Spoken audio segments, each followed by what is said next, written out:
Вы смотрите новости, в студии Надежда Саханская. Здравствуйте. Коротко о главных темах этого выпуска. Никогда не разговаривайте с неизвестными. В Якутии участились случаи финансового мошенничества. Корм, отмеченный наградой. Расскажем о разработке минеральной добавки для крупного рогатого скота. Один из главных дней в году. Узнаем о подготовке к празднованию Дня матери в республике в режиме прямой связи.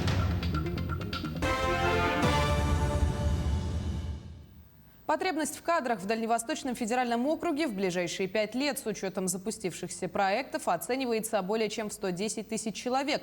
Об этом сообщил замминистра Российской Федерации по развитию Дальнего Востока и Арктики Марат Шемьюнов. Он отметил, что на острове Русский создан инновационный научно-технологический центр. В соответствии с решениями президента и правительства запустился целый ряд крупных проектов. Также замминистра добавил, что необходимо повышать качество подготовки специалистов. Для этого в регион будут привлекать экспертов из ведущих учебных заведений страны. Наш эфир продолжает брифинг Оперштаба по COVID-19. Узнаем о текущей обстановке в республике. Предлагаем послушать. Ольга Валерьевна, расскажите, пожалуйста, о текущей обстановке в республике с эпидситуацией. Добрый день, уважаемые жители республики Саха-Якутия. В соответствии с указом главы республики на территории республики объявлен режим повышенной готовности по новой коронавирусной инфекции. По данным Управления Роспотребнадзора по республике за последние сутки зарегистрировано 261 новый случай новой коронавирусной инфекции. При этом 138 случаев приходится на столицу нашей республики, город Якутск. Необходимо обратить внимание, что остается достаточно сложная обстановка в Мегино-Кангаласском улусе. На необходимость соблюдения мер безопасности было обращено внимание в Мегино-Кангаласском улусе, в том числе главой республики, сегодня во время совещания с главами муниципальных образований. Вчера закончилась проверка Управления Роспотребнадзора административных комиссий по местам массового скопления населения в Мегино-Кангаласском улусе. Соответствующие выявлены нарушения. Еще раз обращаем внимание на необходимость соблюдения требований во всех учреждениях, там, где могут находиться большое количество людей. Также обращаемся и к гражданам о необходимости соблюдения масочного режима. Продолжает оставаться напряженная ситуация в Намском улусе, где зарегистрировано вновь 11 новых случаев. При этом непосредственно в Намском улусе растет и количество граждан, как умерших, так и находящихся в тяжелом положении. Поэтому еще раз обращаем внимание на низкий уровень вакцинации в Намском улусе, что не позволяет нам, соответственно, медицинским работникам осуществлять лечение более эффективно. 10 случаев зарегистрировано в Алданском улусе, по 8 случаев в Амгинском и Усть-Алданском, по 7 случаев в Хангаласском улусе. От 1 до 6 случаев зарегистрировано в 18 районах республики. Наиболее сложной санитарно-эпидемиологической ситуацией является ситуация в Чурапчинском, Нюрбинском, Татинском, Горном и Верхневилюйских районах. Уважаемые жители республики Саха-Якутия, вчера был опубликован указ, подписан указ главы республики Саха-Якутия, по которому на территории республики вводятся QR-коды при посещении непосредственно ряда учреждений.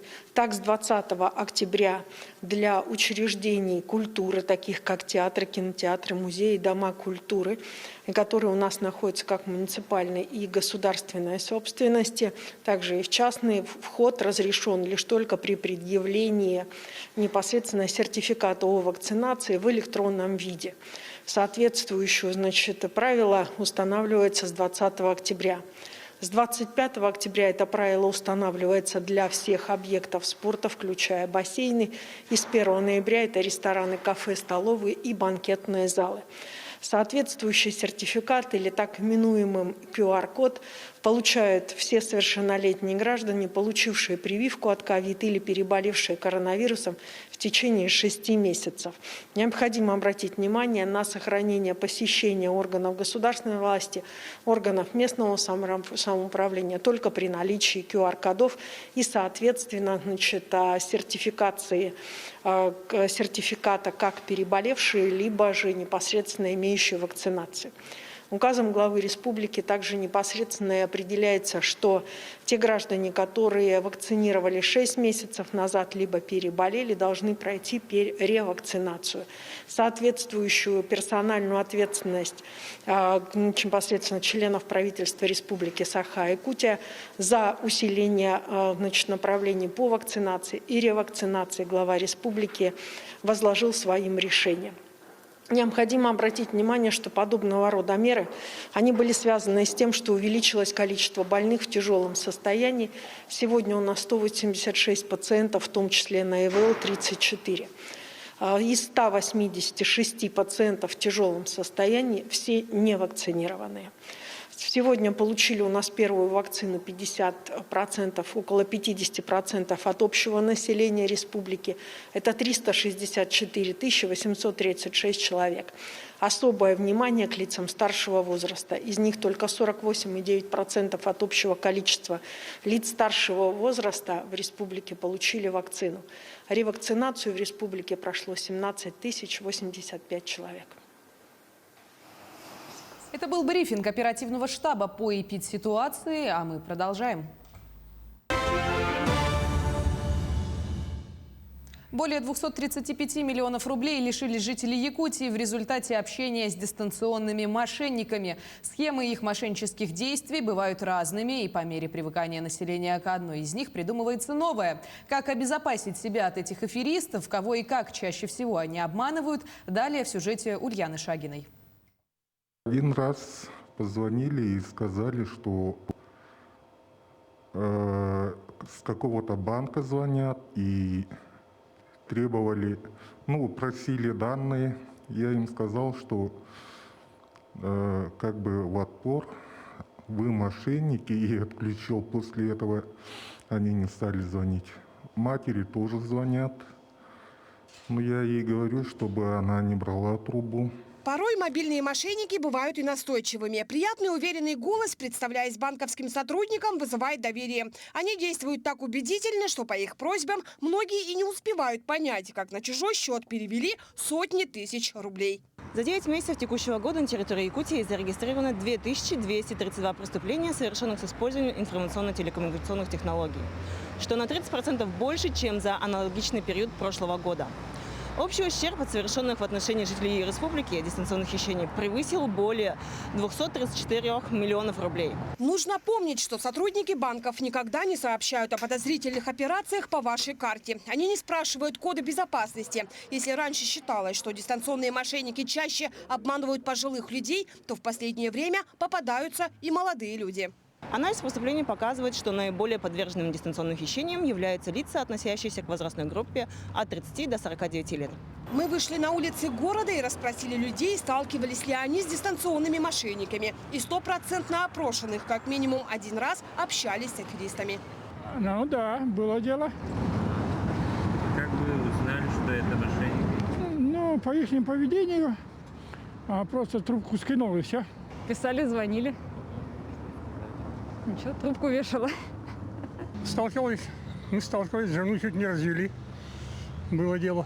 Была служба безопасности, и самое основное – это ваша карта заблокирована, на вашей карте зарегистрированы несанкционированные действия. В МВД есть даже статистика, что в 60% случаев жертвами этих мошенников являются женщины. При этом телефонные звонки чаще всего поступают с 10 утра до 6 вечера. В рабочее время, когда человек занят, и чаще всего в торопях может принять неправильное решение. Они давят обычно на очень сильные, яркие чувства человека. Во-первых, это страх.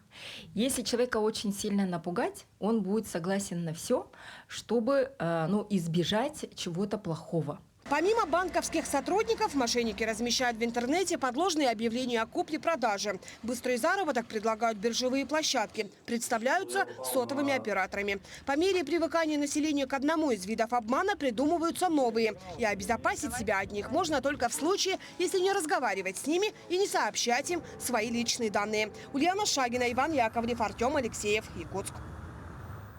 Минеральная добавка циолит благоприятно влияет на показатели удоя молока. Так, при добавлении в кормовой рацион крупного рогатого скота этой добавки процент удоя молока повышается до 15%, а вес молодняка до 23%. Автор разработки минеральной добавки – доцент кафедры общей зоотехники и агротехнологического университета, доктор сельхознаук Наталья Черноградская. По ее словам, в состав кормовой добавки входит циолит, озерные сапропель и кимпендяйская соль. Эта добавка хозяйства уже применяется в кормах животных. А на днях разработка доцента университета получила серебряную медаль на Всероссийской агропромышленной выставке «Золотая осень». Для крупного рогатого скота молодняка мы используем от 70 до 100 граммов.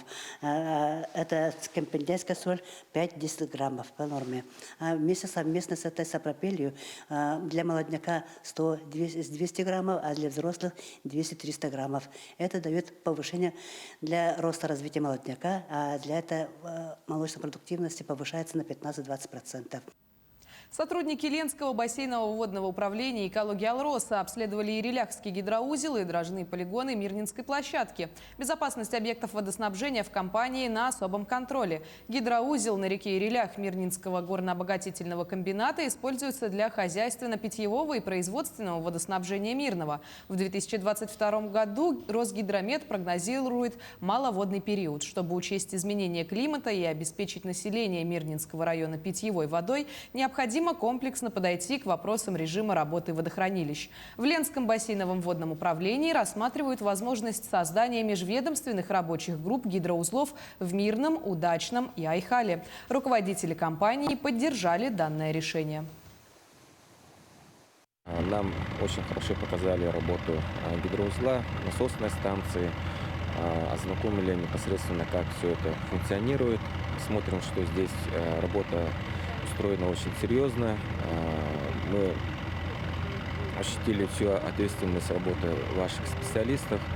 Они, значит, обеспечивают устойчивое обеспечение водными ресурсами непосредственно город Мирный. В преддверии празднования Дня матери в республике сегодня на площади матери озера Сайсары проходит торжественная церемония возложения цветов. Сейчас там работает наш корреспондент Дмитрий Тымыров. Он нам расскажет о значимости этого праздника для жизни якутян. Дмитрий, здравствуй, передаю тебе слово.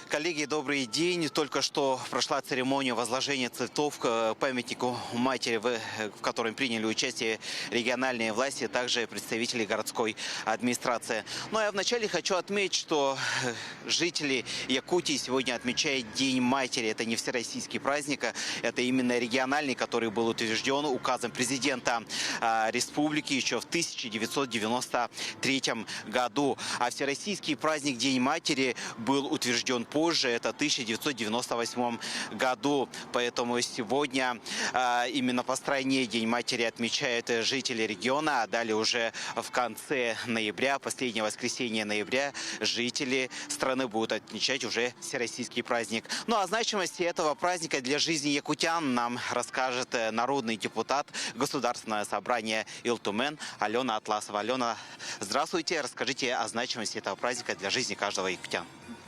Здравствуйте. Ну, сегодня вот традиционный наш праздник республиканский совпал с Днем Отца Российской Федерации. Соответственно, это совсем новое явление для всей России. Соответственно, этот праздник мы отмечали у себя в Якутии.